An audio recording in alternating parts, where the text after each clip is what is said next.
على رسول الكريم أما بعد فأعوذ بالله من الشيطان الرجيم بسم الله الرحمن الرحيم إياك نعبد وإياك نستعين اهدنا الصراط المستقيم صراط الذين أنعمت عليهم غير المغضوب عليهم ولا الضالين آمين.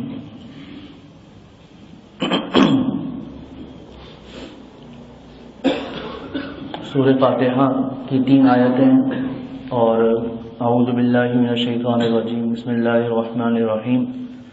پچھلے اتوار کو اس بارے میں کچھ باتیں عرض کی تھی. بہت سی باتیں تفسیروں میں لکھی ہوئی ہوتی ہیں، لیکن خود جتنے مفسرین ہیں وہ فرماتے ہیں کہ آج تک قرآن پاک کی ایک آیت کیا ایک لفظ کا بھی حق ادا نہیں ہوا.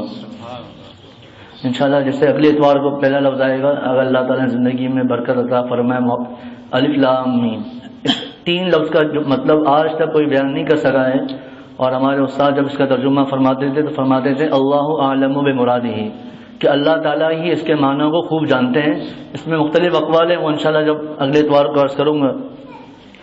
تو آج جو پہلی آیت تلاوت کی ایاک نعبد و ایاک نستعین، اس کا ترجمہ ہے ایاک نعبد، کہ ہم آپ ہی کی عبادت کرتے ہیں، و ایاک نستعین، اور آپ ہی سے ہم مدد چاہتے ہیں.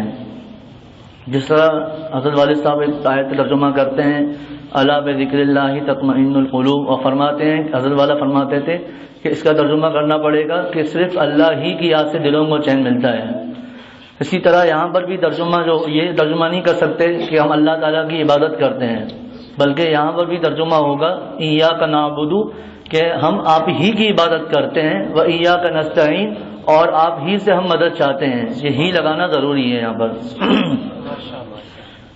اس میں سب سے پہلے جملہ ہے عبادت کا، ایاک نعبد، کہ اے اللہ ہم آپ ہی کی عبادت کرتے ہیں. عبادت کا معنی یہ ہے کہ اللہ تعالیٰ کے سامنے اپنی عاجزی کو اور انتہائی ذلت کو اللہ تعالیٰ کے سامنے اپنی انتہائی ذلت اور عاجزی کا اللہ تعالیٰ کے سامنے اظہار کرنا. یہی وجہ ہے کہ غیر اللہ کے آگے سجدہ کرنا جائز نہیں ہے، قبروں پر سجدہ کرنا جائز نہیں ہے، اور اللہ تعالیٰ کے سوا کسی کو بھی سجدہ کرنا جائز نہیں ہے. کیونکہ سجدے میں انسان اللہ تعالیٰ کے حکم سے اپنے اعضاء میں سے جو سب سے مکرم اعضاء ہے یعنی پیشانی، وہ ایک حقیر جگہ زمین پر رکھتا ہے. وہ جگہ جس پر انسانوں کے پاؤں لگتے ہیں اور وہ جگہ جس پر جانور تک چلتے ہیں. یہ تو مسجد ہے، یہاں پر تو ظاہر سی بات ہے اس کا جانوروں کا امکان نہیں ہے، لیکن اگر ہم کسی صحرا میں جاتے ہیں اور وہاں ہمیں نماز پڑھنی پڑتی ہے، کوئی جگہ مصلی بھی ہمارے پاس نہیں ہے، تو اس موقع پر ہمیں زمین پر ہی سجدہ کرنا پڑے گا، جان پر جانور چلتے ہیں. کیونکہ شریعت آگے تک کی بات کرتی ہے، شریعت میں ہر مسئلے کا حل موجود ہے.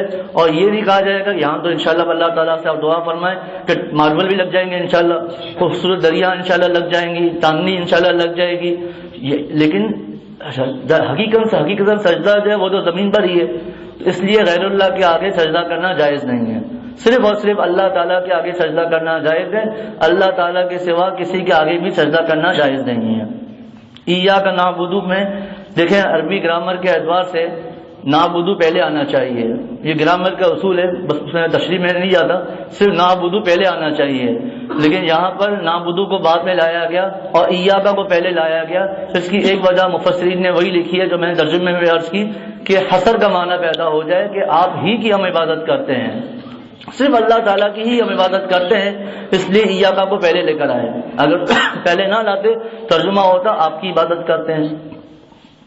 تو اس ترجمے کو حصر پیدا کرنے کے لیے یہاں پر ایاک جو مفعول واقع ہوتا ہے عربی گرامر کے اعتبار سے اس کو پہلے لے کر آ گئے. دوسری بات یہ ہے کہ ایاک سے مراد اللہ تعالیٰ کی ذات ہے، اور اللہ تعالیٰ ہمیشہ سے ہمیشہ رہیں گے. سب سے پہلے اللہ تعالیٰ کی ذات ہے، اس لیے ایاک سب سے پہلے اللہ تعالیٰ کا نام لیا. تیسری بات یہ ہے کہ یہاں پر ایاک سے مراد اللہ تعالیٰ ہے اور عبادت بندہ کرتا ہے، تو بندے کو چاہیے کہ نظر اللہ تعالیٰ کی طرف رکھے، اپنی عبادت کی طرف وہ نظر نہ رکھے. اس لیے ایاک نعبد، ہم آپ ہی کی عبادت کرتے ہیں. اب نعبد سے کیا مراد ہے؟ ہم عبادت کرتے ہیں. اس ہم سے کیا مراد ہے؟ مفسرین فرماتے ہیں یا ہم سے مراد یہ ہے ہم سب، اگر تو ہم ابھی جیسے قرآن پاک کی تلاوت کر رہے ہیں تو یہاں پر ہم سے مراد میں اور جو ہم سب لوگ جو بیٹھے ہوئے ہیں وہ، اور جو فرشتے ہیں حفاظت کرنے والے فرشتے، وہ سب مراد ہیں۔ اور اگر نماز میں آ جائیں تو امام صاحب، مقتدی اور سب فرشتے مراد ہیں، اس لیے نعبدو ہم عبادت کرتے ہیں۔ پھر حضرت والا ہمارے پیارے شیخ العرب العجم عارف باللہ حضرت مولانا شاہ حکیم محمد اختر صاحب رحمۃ اللہ علیہ نے یہاں پر بڑی عجیب بات فرمائی۔ پھر حضرت والے صاحب فرماتے ہیں اگر یہ بات ہمارے دل میں اتر جائے تو انشاءاللہ ہم اللہ والے بن جائیں گے۔ تو یہ بھی انہی باتوں میں سے ایک بات ہے کہ اگر یہ بات ہمارے دل میں اتر جائے تو ہم انشاءاللہ اللہ والے بن جائیں گے۔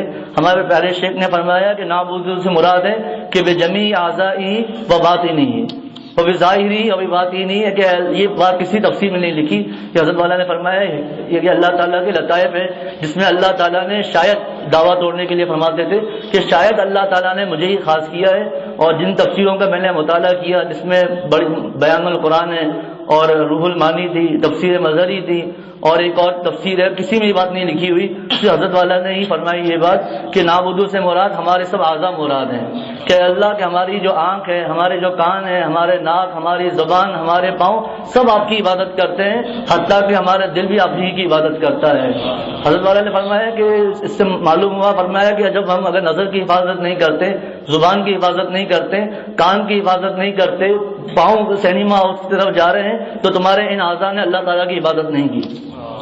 اور فرمایا کہ حضرت والا نے ایک اور ایسی بات فرمائی، خزائن القرآن میں موجود ہے، فرمایا گال ہے یہ بھی اللہ تعالیٰ کے ہیں، فرمایا اگر اس گالوں پر داڑھی نہیں رکھی اور داڑھی کو منڈاتے رہے یا ایک مجھ سے کم پہ کترواتے رہے تو تمہارے اس گالوں نے اللہ تعالیٰ کی عبادت نہیں کی۔ فرمایا کہ ایاک نعبدو ہم تمام کے تمام آپ ہی کی عبادت کرتے ہیں، جس میں ہمارے سب اعضاء آ رہے ہیں۔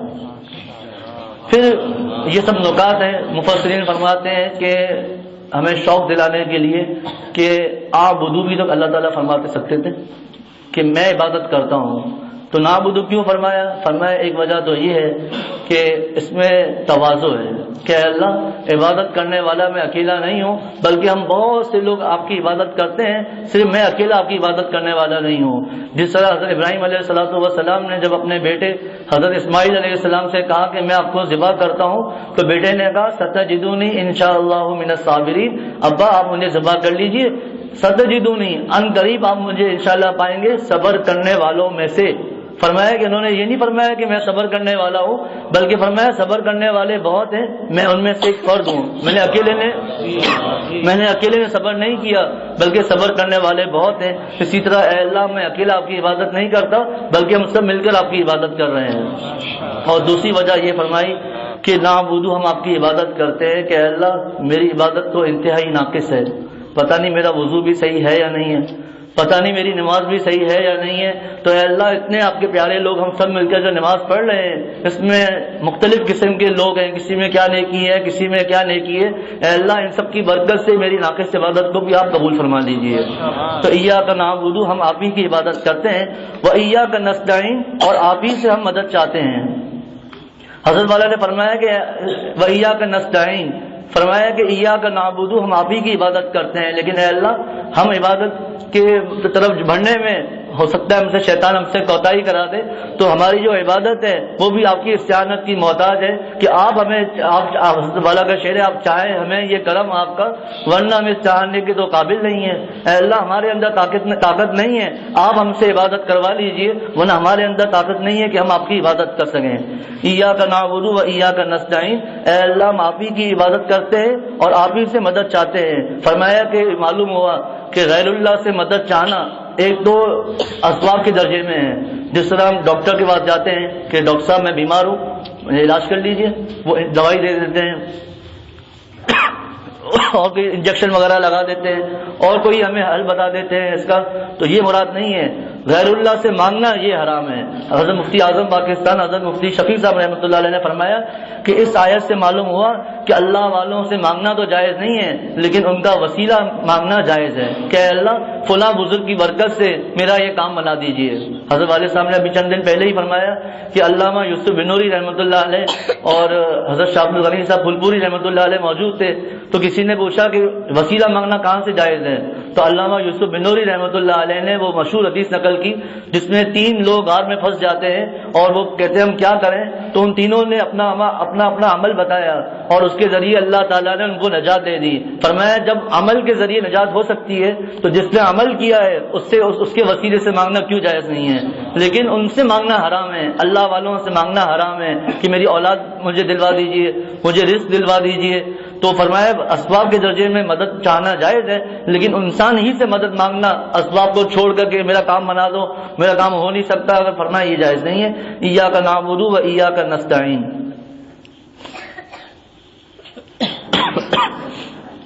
اگلی آیت ہے اہدنا الصراط المستقیم۔ اہدنا الصراط المستقیم، اللہ تعالیٰ سے دعا کر رہے ہیں کہ اہدنا الصراط المستقیم، اے اللہ ہمیں سیدھا راستہ دکھلا دیجیے۔ اہدنا الصراط المستقیم، اے اللہ اہدنا الصراط المستقیم، سیدھا راستہ ہم کو دکھلا دیجیے۔ ہدایت سے ہے، ہدایت کا معنی ہے رہنمائی کرنا، راستہ دکھلا دینا۔ حضرت والا نے فرمایا کہ ہدایت کے 2 معنی ہیں، ایک ہے اراد الطریق، راستہ دکھلا دینا، اور دوسرا معنی ہے ایصال الی المطلوب، کہ مقصود تک پہنچا دینا۔ فرمایا اس کی مثال یہ ہے کہ کوئی پوچھے کہ سمبولر سوسائٹی کہاں ہے، تو ایک آدمی بتا دیتا ہے کہ یہاں سے آپ جائیں گے سیدھا آگے بڑھیں گے یہ سمبولر سوسائٹی ہے، یہ ہو گیا اراد الطریق۔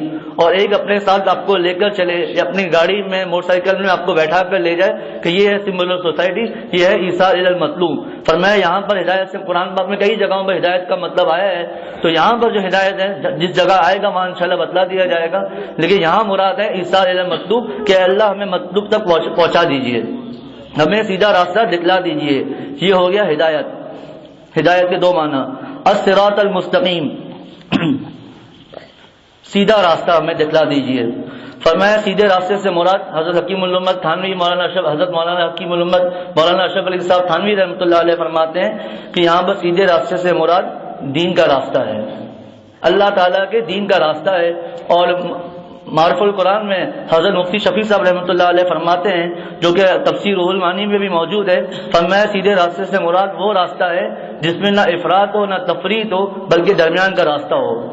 یہ بھی نہیں ہے دین کی کسی بات میں حد سے زیادہ بڑھ جانا، اور یہ بھی نہیں ہے کہ دین میں کمی کر دینا، بلکہ درمیانہ جو راستہ ہے یہ اختیار کرنا ہے۔ اور آگے دوبارہ میں عرض کروں گا، اور جب حضرت والد صاحب بھی فرماتے ہیں کہ یہ درمیانہ راستہ اعتدال والی زندگی یہ اللہ والوں سے اور علماء ربانیین سے پتہ چلتا ہے کہ سیدھا راستہ کیا ہے۔ پھر فرمایا کہ سیدھے راستے سے مراد اللہ تعالیٰ سیدھا راستہ کیوں مانگا، ہمیں سیدھا راستہ دکھلا دیجیے، یہ کیوں مانگا؟ فرمایا کہ انسان ہمیں بعض دوست احباب ایک راستے کی طرف دعوت دیتے ہیں، شیطان اور نفس ایک راستے کی دعوت دیتے ہیں، اور کفار اور دوسرے راستے کی دعوت دیتے ہیں، اور مختلف قسم کے فرقے یہ اپنی اپنے راستے کی دعوت دیتے ہیں کہ ہمارا طریقہ صحیح ہے، ہم ہی صحیح ہیں، باقی سب غلط ہیں۔ تو فرمایا جب پریشان ہو جاؤ تو اللہ تعالیٰ سے دعا مانگو کہ اے اللہ میں کمزور ہوں، مجھے علم بھی نہیں ہے، آپ مجھے سیدھا راستہ دکھلا دیجیے۔ جس طرح حضرت حمزہ رضی اللہ تعالیٰ عنہ نے جب ابو جہل کے سامنے یہ کہہ دیا کہ ہاں میں ایمان لے آیا ہوں، گھر پہ آیا تو سوچا میں نے تو ایمان نہیں لایا، تو اللہ تعالیٰ سے دعا کی کہ اے اللہ آپ کو تو پتہ ہے کہ اللہ کو ہر ایک مانتا ہے، کافر ہے وہ بھی اللہ تعالیٰ کو مانتا ہے، اے اللہ آپ مجھے بتلا دیجئے کہ صحیح راستہ کیا ہے، جو صحیح بات ہو وہ آپ میرے دل میں ڈال دیجئے۔ دل میں آیا کہ اسلام لے آؤ، یہی صحیح راستہ ہے۔ جس طرح حضور صلی اللہ علیہ وسلم کی حدیث ہے اللہم ارنا الحق حقا، اے اللہ مجھے سیدھا راستہ دکھلا دیجئے۔ اللہ تعالیٰ سے دعا کر رہے ہیں کیونکہ ہمیں تو پتہ نہیں ہے کون سا سیدھا راستہ ہے، تو اللہ تعالیٰ سے دعا مانگ رہے ہیں کہ اے اللہ مجھے سیدھا راستہ دکھلا دیجئے۔ پھر فرمایا کہ سیدھے صراط المستقیم سے مراد کیا ہے، تو ایک قول تو میں نے ذکر کیا، اس سے مراد دین کا راستہ ہے۔ حضرت ابوبکر صدیق رضی اللہ تعالیٰ عنہ سے کسی نے پوچھا کہ حضرت صراط المستقیم کیا ہے، تو فرمایا اللہ تعالیٰ کے ساتھ کسی کو شریک مت ٹھہراؤ، اللہ تعالیٰ کے ساتھ کسی کو شریک مت ٹھہراؤ۔ حضرت عمر فاروق رضی اللہ تعالیٰ عنہ سے پوچھا گیا کہ سیدھا راستہ کیا ہے، تو فرمایا کہ حق پر جمے رہو اور لومڑیوں کی طرح ادھر ادھر مت جاؤ، بلکہ سیدھے راستے پہ جمے رہو، یہی صراط المستقیم ہے۔ اور تیسرا قول حضرت عثمان رضی اللہ تعالیٰ عنہ نے فرمایا کہ اللہ تعالیٰ نے جن باتوں کا حکم دیا ہے ان پر عمل کرو. اگر دیکھا جائے تو سب کا مطلب ایک ہی ہے کہ دین کے راستے پر چلنا ہے، جس کو حضرت حکیم الامت مجدد الملت مولانا اشرف علی صاحب تھانوی رحمۃ اللہ علیہ نے فرمایا کہ صراط المستقیم سے مراد دین کا راستہ ہے. غالباً حضرت والا نے فرمایا، کسی اور عالم کا قول ہے کہ بیان القرآن کی اصل قدر اس کو ہوگی جو دوسری تفسیروں کا مطالعہ کر کر پھر بیان القرآن کو دیکھے گا تو اس کو بیان القرآن کی قدر معلوم ہوگی. جس طرح یہاں پر میں نے آپ سے عرض کیا کہ یہ قول تھے اور حضرت تھانوی رحمۃ اللہ علیہ نے بہت مختصر انداز میں دین کا راستہ فرما کر تمام باتوں کو جمع کر دیا کہ صراط المستقیم سے مراد دین کا راستہ ہے، اور یہ 3 اقوال ہیں. پھر صراط المستقیم پر چلنے کا فائدہ کیا ہوگا؟ اس آیت کو دوسری جگہ جو پورا حضرت والا کا تفصیلی بیان ہے، جس میں حضرت انشاءاللہ جب اللہ کا موقع دیں گے تو وہاں پر پورا حضرت والا کا جو واضح ہے اسی کا خلاصہ پیش کرنے کی کوشش کی جائے گی کہ صراط المستقیم سے فائدہ کیا ہے. ان الذين قالوا ربنا الله ثم استقاموا تتنزل عليهم الملائكة الا تخافوا ولا تحزنوا وابشروا بالجنة التي كنتم توعدون. کہ مختصر لفظوں میں یہ کہ اس کا فائدہ یہ ہوگا، مرتے وقت فرشتوں کی طرف سے تسلی ہوگی. نمبر 2، جنت کا وعدہ ہو جائے گا. تسلی کیسے ہے؟ اللہ تخافوا ولا تحزنوا، اللہ تخافوا، خوف مت کرو، غم مت کرو، اور جنت کی بشارت مرتے وقت ہی مل جائے گی. اور تیسرا فائدہ یہ ہوگا کہ اللہ تعالیٰ کی طرف سے انعامات ملیں گے. یہ فائدہ ہے سیدھے راستے پر چلنے کا. اہدنا الصراط المستقیم، کہ ہمیں سیدھا راستہ دکھلا دیجیے. صراط الذین انعمت علیہم، راستہ ان لوگوں کا جن پر آپ نے انعام کیا. اہدنا الصراط المستقیم صراط الذین انعمت علیہم، راستہ ان لوگوں کا جن پر آپ نے انعام کیا. یہ بھی ان آیتوں میں سے جس پر ہمارے حضرت والد صاحب برکاتہم حضرت والا نے اکثر بیان فرمایا ہے کہ اللہ تعالیٰ نے فرمایا کہ ہمیں سیدھا راستہ دکھلا دیجیے. اب یہ راستہ کون سا ہے؟ اللہ تعالیٰ فرمایا راستہ ان لوگوں کا جن پر آپ نے انعام کیا. اب قرآن پاک کا ایک اصول ہے تفسیر کا کہ قرآن پاک کی کئی آیتیں دوسری آیت کی تفسیر بیان کرتی ہے. اس آیت کی تفسیر کسی سے پوچھنے کی ضرورت نہیں ہے کہ انعام یافتہ کون ہے، بلکہ اللہ تعالیٰ نے خود ہی بیان کر دیا کہ ہم نے کس پر انعام کیا ہے، اور وہ ہیں فَمَن يُطِعِ اللَّهَ وَالرَّسُولَ فَأُولَٰئِكَ مَعَ الَّذِينَ أَنْعَمَ اللَّهُ عَلَيْهِم مِّنَ النَّبِيِّينَ وَالصِّدِّيقِينَ وَالشُّهَدَاءِ وَالصَّالِحِينَ. کہ سب سے پہلے جو ہم نے انعام کیا جن پر وہ ہیں انبیاء. دوسرا من النبیین والصدیقین، صدیق حضرت والے صاحب نے فرمایا صدیقین جمع ہے صدیق کی. حضرت والا ارشاد فرماتے تھے اور فرمایا معلوم ہوا کہ اس سے مراد حضرت ابوبکر صدیق رضی اللہ تعالیٰ عنہ اکیلے نہیں ہیں. فرمایا ایک پڑھنے میں اگر حضرت ابوبکر صدیق ہو اور دوسرے پڑھنے میں تمام دنیا کے صدیقین ہو تو حضرت ابوبکر صدیق بھاری ہو جائیں گے، لیکن صدیقین کا راستہ کھلا ہوا ہے، تمام لوگ صدیقین میں شامل ہو سکتے ہیں. جس کو حضرت والا نے فرمایا، مختصر عرض کرتا ہوں کہ صدیق کی 3 تعریفیں حضرت والا نے فرمائی، روح المعانی میں لکھی ہے. نمبر 1، جس کا ظاہر اور باطن ایک جیسا ہو، جس کا حال اس کے قال سے مخالفت نہ کرتا ہو، جو بات کہتا ہو اس پر عمل بھی کرتا ہو. نمبر 2، کہ جس کا جو باطن ہے وہ ظاہر سے متاثر نہ ہو، ظاہر میں کچھ چیزیں دیکھ لی اس سے متاثر ہو گیا. نمبر 3، جو دونوں اپنی جانوں کا اللہ تعالیٰ پر فدا کر دے. حضرت والا نے فرمایا دین تو سمجھ، دنیا تو سمجھ میں آتی ہے، آخرت کو کیسے فدا کریں گے؟ حدیث شریف میں اللہم انی اسألک رضاک والجنہ، اے اللہ میں جنت سے پہلے آپ کی رضا چاہتا ہوں. اور حضرت والا نے فرمایا چوتھی تفسیر صدیق کی اللہ تعالیٰ نے میرے دل میں ڈالی کہ جو ایک لمحہ اللہ تعالیٰ کو ناراض نہیں کرتا وہ صدیق ہے. شہداء شہید کی جمع جو جہاد میں جا کر شہید ہو جاتے ہیں، اور صالحین نیک لوگ، سچے لوگ، لیکن صدیق کا درجہ زیادہ ہے. تو ان 4 لوگوں پر اللہ تعالیٰ نے انعام کیا ہے، اور خود اللہ تعالیٰ نے ارشاد فرما دیا ہم نے کس پر انعام کیا ہے. تمام تفسیروں میں ایک بات لکھی ہوئی ہے کہ اللہ تعالیٰ نے قرآن بات آپ لوگوں نے سنا ہوگا کہ بڑی بڑی باتوں کو مختصر لفظوں میں بیان کر لیتا ہے، بہت بڑی بڑی باتوں کو مختصر لفظوں میں بیان کر لیتا ہے. تو یہاں پر قرآن یہ بھی تو کہہ سکتا تھا کہ ہمیں سیدھا راستہ دکھلا دے. قرآن پاک میں یہ بھی تو آ سکتا ہے، یہ مفسرین فرماتے ہیں قرآن پاک میں یہ بھی تو آ سکتا تھا کہ اے اللہ مجھے رسول کا راستہ دکھلا دیجیے. قرآن پاک میں یہ بھی تو آ سکتا تھا کہ ہمیں قرآن کا راستہ دکھلائیے. یہ کیوں فرمایا کہ ہمیں ان لوگوں کا راستہ دکھلائیے جن پر آپ نے انعام کیا؟ فرمایا معلوم ہوا کہ صرف کتاب سے کچھ بھی نہیں ہوگا، صرف کتاب سے کچھ نہیں ہوگا جب تک کہ رجال بھی نہ ہوں. کتاب بھی ہو رجال بھی ہو. رجال سے مراد اللہ والے ہیں، علماء ربانیین ہیں کہ ان لوگوں کے راستے پر چلنا ہے. یہ راز نہیں کہا کہ ہمیں اے اللہ قرآن کا راستہ دکھلائیے، بلکہ اللہ تعالیٰ خود فرما رہے ہیں کہ اے اللہ ہمیں ان لوگوں کا راستہ دکھلائیے جن پر آپ نے انعام کیا. تو یہ اللہ والوں فرمایا کہ معلوم ہوا سے کتاب اللہ سے کچھ نہیں ہوگا.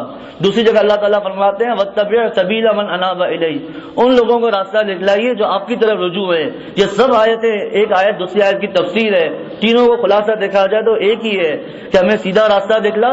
راستہ ان لوگوں جن پر آپ نے انعام کیا وہ 4 لوگ ہیں، اور راستہ ان کا جو آپ کی طرف رجوع ہے یعنی اللہ والے ہیں.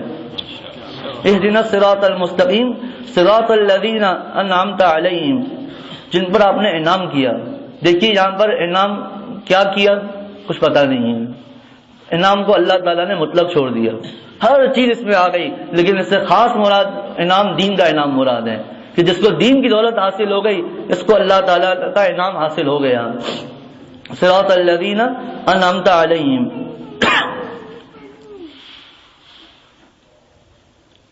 دوسری بات صراط الذین انعمت علیہم غیر المغضوب علیہم، نہ ان لوگوں کا راستہ جن پر غضب نازل ہوا، ولا الضالین، نہ ان لوگوں کا راستہ جو راستے سے بھٹک گئے. صراط الذین انعمت علیہم، راستہ ان لوگوں کا جن پر آپ نے انعام کیا. غیر المغضوب علیہم، نہ ان لوگوں کا راستہ جن پر غضب نازل ہوا، ولا الضالین، نہ ان لوگوں کا راستہ جو راستے سے بھٹک گئے. اللہ تعالیٰ کا غضب نازل ہوا. یہاں مفسرین فرماتے ہیں اس غضب سے مراد ہمارا والا غصہ نہیں ہے کہ غصے میں جو آیا بولنا شروع کر دیا، رگیں پھول گئی. یہاں مراد عذاب ہے کہ ان لوگوں پر اللہ تعالیٰ کا عذاب نازل ہوگا. پھر مغضوب سے کون مراد ہے؟ اس میں علماء نے 2 قول لکھے ہیں. پہلا قول ہے اس سے مراد یہودی ہیں، اور ولا الضالین سے مراد نصارہ جن کو عیسائی کہتے ہیں وہ مراد ہیں. اور دوسرا قول یہ ہے کہ مغضوب سے مراد وہ لوگ ہیں جن کو دین کی باتوں کا پتہ چل گیا پھر بھی اس پر عمل نہیں کرتے، وہ مغضوب ہیں. اور گمراہ اور ضالین وہ لوگ ہیں جن کو راستہ تو پتہ نہیں چلا لیکن ظاہری بات عمل نہیں کیا. جس طرح حضرت والد صاحب فرماتے ہیں کہ قیامت کے دن اس سے چھٹکارا نہیں ہوگا کہ اللہ مجھے پتہ نہیں تھا. سوال ہوگا پتہ کیوں نہیں کیا. اسی طرح یہاں پر بھی دونوں کا راستے سے پناہ مانگی ہے کہ نہ ان کا راستہ میں چاہیے جن پر آپ کا غضب نازل ہوا، نہ ہم نے گمراہ لوگوں کا راستہ چاہیے. اور مغضوب سے مراد وہ لوگ ہیں جو جانتے بوجھتے بے عملی کرتے ہیں، اور ظالم سے مراد وہ لوگ ہیں جن کو پتہ نہیں ہے اور بھٹکے ہوئے ہیں. اس میں ایک بات ہے، علماء نے ایک بات لکھی ہے کہ انعام آپ نے کیا اور ان کا راستہ نہیں چاہیے جن پر اللہ کا غضب نازل ہوا اور گمراہ لوگوں کا راستہ. ایک علماء فرماتے ہیں کہ اللہ تعالیٰ نے انعام کی نسبت اللہ تعالیٰ کی طرف کی گئی، اور غضب کی نسبت اور گمراہ لوگوں کی نسبت اللہ تعالیٰ کی طرف نہیں گئی. حالانکہ غضب بھی اللہ تعالیٰ کا ہی نازل ہوتا ہے، عذاب بھی اللہ تعالیٰ ہی دیں گے. تو فرمایا اس کی وجہ یہ ہے کہ اچھائی کی نسبت اللہ تعالیٰ کی طرف کی جاتی ہے، برائی کی نسبت اللہ تعالیٰ کی طرف نہیں کی جاتی. جس طرح حضرت ابراہیم علیہ السلام نے فرمایا، حضرت ابراہیم کا قول قرآن پاک میں موجود ہے، الذی خلقنی فہو یہدین والذی هو یطعمنی، وہ ذات جو مجھے کھلاتی ہے پلاتی ہے اور جب میں بیمار ہوتا ہوں مجھے شفا دیتی ہے. دیکھیے سب اچھی باتوں کی نسبت اللہ تعالیٰ کی طرف کی، لیکن بیماری کی نسبت اللہ تعالیٰ کی طرف نہیں کی، بلکہ فرمایا جب میں بیمار ہوتا ہوں. حالانکہ بیماری اللہ تعالیٰ کی طرف سے آتی ہے، صحت اللہ تعالیٰ کی طرف سے ہوتی ہے، لیکن حضرت ابراہیم علیہ السلام نے یہاں پر بھی برائی کی نسبت اللہ تعالیٰ کی طرف نہیں کی، بلکہ فرمایا جب میں بیمار ہوتا ہوں. اسی طرح بار بار ہم بیان میں سنتے ہیں کہ ما اصابک من حسنۃ فمن اللہ، کہ جو اچھائی ہو جائے وہ اللہ تعالیٰ کی طرف سے ہے. وما اصابک من سیئۃ فمن نفسک، جو برائی پہنچ جائے وہ اللہ تعالیٰ کی طرف سے نہیں کو بول میری طرف سے ہے، میرے نفس کی شرارت ہے. تو اچھائی کی نسبت اللہ تعالیٰ کی طرف کی جاتی ہے اور برائی کی نسبت اللہ تعالیٰ اپنی طرف کی جاتی ہے. آگے اس میں ایک بات لکھی ہے، اللہ تعالیٰ ہم سب کی حفاظت فرمائے. حضرت والا نے فرمایا کہ حضرت شاہ عبد الغنی صاحب پھولپوری رحمۃ اللہ علیہ فرماتے تھے کہ جن قوموں پر اللہ تعالیٰ کا عذاب نازل ہوا ہے، قوم لوط ہو گئی، قوم سمود ہو گئی، قوم عاد ہو گئی، قوم ہود، فرعون کی قومیں، جتنی قومیں ہیں جن پر اللہ تعالیٰ کا عذاب نازل ہوا ہے وہ قومیں تو اب نہیں ہیں، لیکن ان پر اللہ تعالیٰ کا عذاب نازل ہو چکا ہے. فرمایا اگر کوئی شخص، حضرت والا نے فرمایا، حضرت شاہ عبد الغنی صاحب رحمۃ اللہ علیہ پھولپوری رحمۃ اللہ علیہ کے حوالے سے، اگر کوئی شخص کسی قوم کے عمل کو اختیار کرتا ہے اور توبہ نہیں کرتا تو اللہ تعالیٰ حفاظت فرمائے اس کا حشر قیامت کے دن انہی قوموں کے ساتھ ہوگا.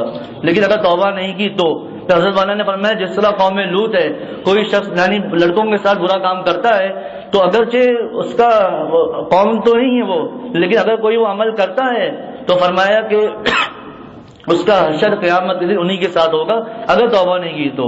اسی طرح قوم صالح، حضرت صالح علیہ السلام کی قوم سمود جس کا نام تھا، ان کا جس خاص عمل کی وجہ سے ان پر عذاب آیا وہ تھا ملاوٹ کرنا. تو میں آج جو کوئی ملاوٹ کرتا ہے اگر توبہ نہیں کرتا تو اس کا حشر بھی قیامت کے دن اس قوم کے ساتھ ہوگا. غیر المغضوب علیہم ولا الضالین، نہ راستہ ان لوگوں کا جن پر غضب نازل ہوا اور نہ گمراہ لوگوں، نہ راستے سے بھٹک گئے. اب میں دوبارہ ترجمہ کرتا ہوں. اہدنا الصراط المستقیم، ایاک نعبد، ہم آپ ہی کی عبادت کرتے ہیں، وایاک نستعین، اور آپ ہی کی مدد چاہتے ہیں. اہدنا الصراط المستقیم، ہم کو سیدھا راستہ دکھلائیے. صراط الذین انعمت علیہم، راستہ ان لوگوں کا جن پر آپ نے انعام کیا. غیر المغضوب علیہم، نہ ان لوگوں کا راستہ جن پر غضب نازل ہوا، ولا الضالین، نہ راہ سے بھٹکے ہوئے لوگوں کا. آمین. فرمایا کہ یہ آمین مہر ہے. جس سے پہلے زمانہ مہر وہ نہیں، اسٹیمپ والی مہر نہیں، بلکہ مہر جو خط کے اوپر جو لگا دی جاتی تھی تاکہ کوئی کھول نہ سکے. فرمایا آمین. اور حضور صلی اللہ علیہ وسلم نے فرمایا کہ ان کافروں کو جو سب سے زیادہ تمہارا عمل جو بار لگتا ہے وہ اس دعا کے بعد آمین کہنا ہے. تو جب فاتحہ کی جب تلاوت کی جائے تو آمین بھی کہہ دیا جائے. یہ بھی بتا دیں کہ نماز کے اندر ہمارے مسئلہ، لیکن نماز میں یہ ہمارا نہیں ہے بڑی آواز سے آمین کہا جاتا ہے، تو یہ ہمارے یہاں نہیں ہے، بلکہ جب قرآن پاک کی جب تلاوت کی جائے تو آمین کہہ دیا جائے.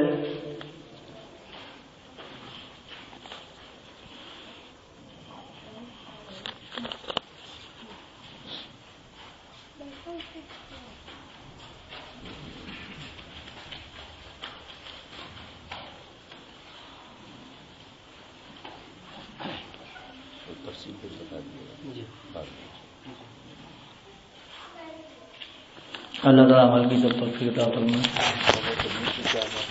ملاوٹ کرتے تھے، کیا عذاب کیا ہے؟ چیخ کا عذاب آیا تھا. چیخ.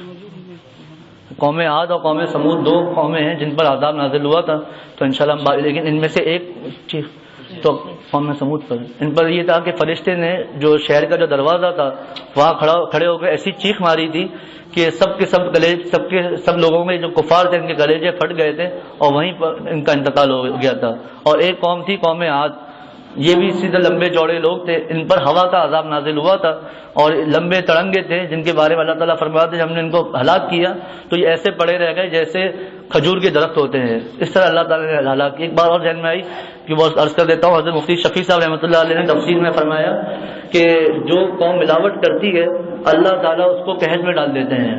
فرمایا ہو سکتا ہے کسی کے ذہن میں اشکال ہو کہ جیسے آج کل ہے جگہ جگہ ملاوٹ ہے، حتیٰ کہ ہمارے تایا کو یہ کہا گیا تمہارا کام ہی نہیں ہے یہاں پر کیونکہ ملاوٹ نہیں کرتے. ایک ہمارے ارشاد صاحب کی دکان جس جگہ ہوتی تھی ان کو بھی کہا تمہاری فرنٹ کی دکان ہے، ابھی تو تمہیں کروڑ پتی ہو جانا چاہیے لیکن یہ تمہاری لائن ہی نہیں ہے، چلے جاؤ یہاں سے. تم سے جو بعد میں آئے اور جن کی اندر دکانیں ہیں وہ آج کامیاب ہیں، تم نہیں ہو. تو یہ جگہ جگہ ملاوٹ ہو رہی ہے، ہمیں تو قحط نظر نہیں آتا. مفتی شفیع صاحب رحمۃ اللہ علیہ نے فرمایا قحط کی ایک صورت تو ظاہری صورت ہے کہ چیزیں کم ہونا شروع ہو جائے.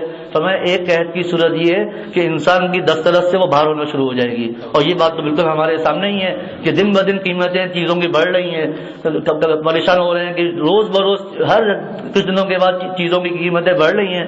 وہ یہی ملاوٹ کی وجہ سے. اللہ تعالیٰ عمل کی توفیق عطا فرمائے.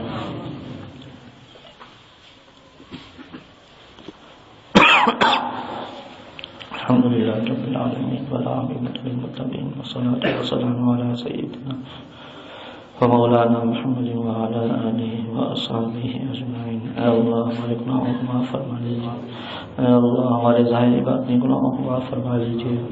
اے اللہ جو باتیں کی ہیں ان پر پہلے مجھے عمل کرنے کی توفیق عطا فرما لیجیے. اے اللہ ہم سب کو عمل کرنے والا بنا دے.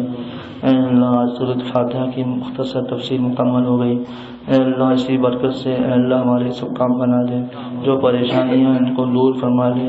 اے اللہ اور آپ کے جو نیک لوگ ہیں علماء فرماتے ہیں یہ پورے قرآن کا خلاصہ ہے تو اے اللہ اس کی برکت سے اے اللہ ہمارے تمام کام بنا دیجیے، اے اللہ ہمارے تمام کام بنا دیجیے، اے اللہ ہماری دعاؤں کو قبول فرما لیجیے، جو بے اولاد ہیں ان کو نیک صالح اولاد عطا فرما لیجیے، جو بیمار ہیں ان کو صحت کاملہ عاجلہ مستمرہ عطا فرما لیجیے، اے اللہ معاف فرما لیجیے، اے اللہ ہمارے گھر میں کچھ بیمار ہیں اے اللہ ان سب کو صحت عطا فرما لیجیے۔ وصلی اللہ تعالی علی خیر خلقہ محمد وعلی آلہ وصحبہ۔